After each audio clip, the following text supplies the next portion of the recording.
여러분 안녕하십니까? 진성호입니다. 대통령 선거가 이제 며칠 남지 않았습니다. 그런데 이준석 개혁신당 후보가 오늘 서울 해화역 유세를 전격 취소했습니다. 그리고 국회로 달려와 긴급 기자회견을 열었습니다. 자, 이재명 아들의 발언 의혹, 그리고 이에 대한 이준석 후보의 TV토론 젓가락 발언으로 지금 여의도는 발칵 뒤핀 상태입니다. 이에 대해 민주당과 야권은 이준석 제명을 추진하고 있습니다. 여기에 대해서 이준석이 오늘 완전 작심하고 이재명을 비판했습니다. 이재명 유신 독재라는 표현을 썼습니다. 자, 이준석이 다른 건 모르지만 한번 삘이 꽂히면 싸움은 합니다. 이준석이 이재명에게 제대로 싸움을 걸었습니다. 무엇보다 지금 이재명이 하고 있는 작태를 낱낱이 폭로하면서 대통령도 되기 전에 이런 짓을 한다면 정말 만에 하나 대통령이 되면 무슨 짓을 할 수도 있다. 이런 경고를 내렸습니다. 한편 이런 가운데 오늘 사전투표는 어제 오늘로 끝납니다. 이제 본투표가 남았습니다.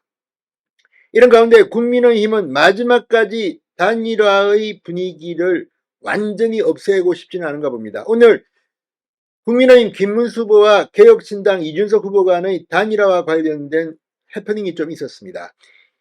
이 김재원 김문수 후보 비서실장의 발언, 여기에 대한 개혁신당의 이 반박문. 자, 어쨌거나 지금 분위기는 단일화. 자, 양측이 공개한 단일화든지 아니면 표를 통한 단일화든지 지금 마지막까지 대통령 선거 투표율이 뜨겁습니다. 진성호의 융단 폭격 시작합니다. 이재명 더불어민주당 대선 후보를 융단 폭격합니다. 자, 이준석 후보가 방금 전 더불어민주당 등 진보 5당 의원 21명이 발의한 국회의원 이준석 징계안에 대해 저는 죽지 않는다, 분연히 맞서 싸우겠다고 이 선전포고를 냈습니다. 이준석 후보는 오늘 서울 여의도 국회 소통관에서 긴급 기자회견을 열고 민주당과 그 2, 3중대격에 해당하는 정당들이 저를 국회의원직에서 제명하겠다고 한다. 이렇게 말했습니다. 앞서 진보 5당 의원 21명은 이재명 후보가 지난 27일 TV토론에서 여성 신체 관련 발언을 해 논란이 된 것을 놓고 징계안을 발의했습니다. 이준석 후보는 이재명 유신 독재의 출발을 알리는 서곡과도 같아 이재명 후보가 만에 하나라도 집권하게 된다면 어떠한 일이 벌어질 것인지 예고편처럼 보여주는 풍경이다. 이렇게 말했습니다. 이어 1976년 3.1 민주구국선언 재판에서 시민들은 입에 십자 모양으로 검은 테이프를 붙이고 항해했는데 역사책에서 사진으로만 보았던 그런 풍경을 오늘 우리 현실에서 겪게 될 줄은 차마 꿈에도 몰랐다. 대한민국의 역사를 50년 뒤로 후퇴시키는 반민주 폭거라고 지적했습니다. 이준석 후보는 저를 제명하는 것은 물론 언론사 기자들에게 보도 지침을 만들어 겁박하고 이른바 민주파출소를 통해 카톡 검열, 유튜브 검열까지 하고 있다. 입만 열면 김대중 노무현 정신을 외치더니 박정희 전두환의 계엄 정신을 이어받은 세대인가 보다라고 말했습니다. 자, 지금 이준석 후보의 말처럼 언론사 기자들에게 보도 지침을 만들어 겁박했다는 게 사실이라면, 그리고 실제 민주파출소를 통해 카톡 검열, 유튜브 검열까지 하고 있다는 게 사실이라면 이 문제는 심각한 민주주의의 위협입니다. 이어 윤석열은 정권을 잡고 나서 저를 죽이려 들더니 이재명은 정권을 잡기도 전에 저를 죽이고 시작하려는 것 같아. 닭의 목을 비틀어도 새벽은 온다. 김영삼 대통령의 말을 기억하겠다고 밝혔습니다. 이준석 후보는 이 싸움은 전선이 분명하다.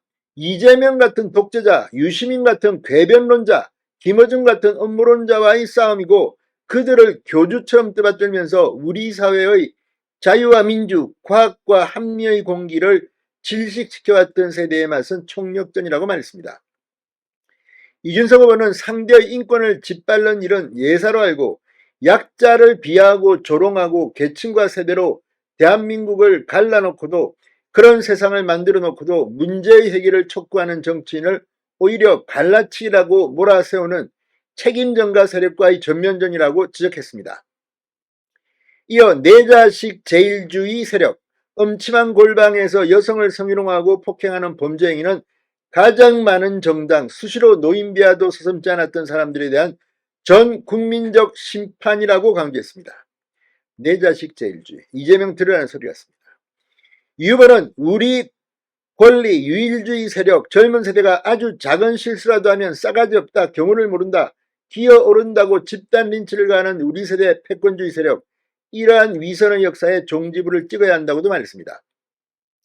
저 이준석은 이재명을 비롯한 위선 세력과의 싸움에서 맨 앞에서 왔다. 그들이 저를 두려워하고 이준석 죽이기에 혈안이 된 이유가 바로 거기에 있다고 말했습니다. 노무현 대통령이 사랑했던 상록수가사처럼 깨치고 나아가 끝내 이기겠다고 했습니다.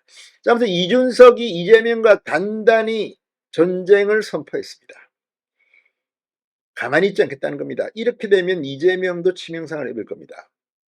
자, 어쨌든 이런 분위기에서 국민의힘이 중간을 비집고 치고 나가야 합니다. 자, 오늘도 이 단일화에 대한 분위기는 좀 있었습니다. 이준석 찍으면 이재명 된다 구호까지 꺼낸 국민의힘, 어젯밤 양측이 회동하려다 취소됐다고 주장했고 개혁신당 이준석 후보는 허위 사실이라고 받아쳤습니다. 국민의힘 김재원 후보비서실장은 어제 국민의힘 신성범 빅텐트 추진단장을 통해 토론을 하자는 제의가 왔다. 오후 9시에 이 후보의 의원회관 사무실에서 만나자는 연락을 받고 준비를 하던 중 막판에 장소를 변경하는 메시지가 전달됐다. 조금 있으니 회동을 취소하겠다는 통보를 받았다고 주장했습니다. 그러면서 단일화는 사실상 어려워졌다고 판단을 하고 있다면서도 단일화 노력은 6월 3일 투표가 끝날 때까지 계속될 것이라고 말했습니다. 개혁신당은 즉각 반박했습니다. 이준석 후보는 어제 9시까지 종로 3가에서 유세를 하고 10시부터 홍대에서 유세 일정이 잡혀 있었다고 말했습니다. 자, 그런데 이렇게 막판까지 단일화 이야기가 나오는 것, 어차피 이준석 후보의 표를 흡수하는 동시에 단일화 무산의 책임을 이준석 후보에게 넘기는 그런 전략일 수도 있습니다. 어쨌거나 투표로 단일화를 시킬 수도 있습니다. 이번 선거는 어떻게 될까요? 진성호의 윤단 폭격이었습니다. 여러분 감사합니다.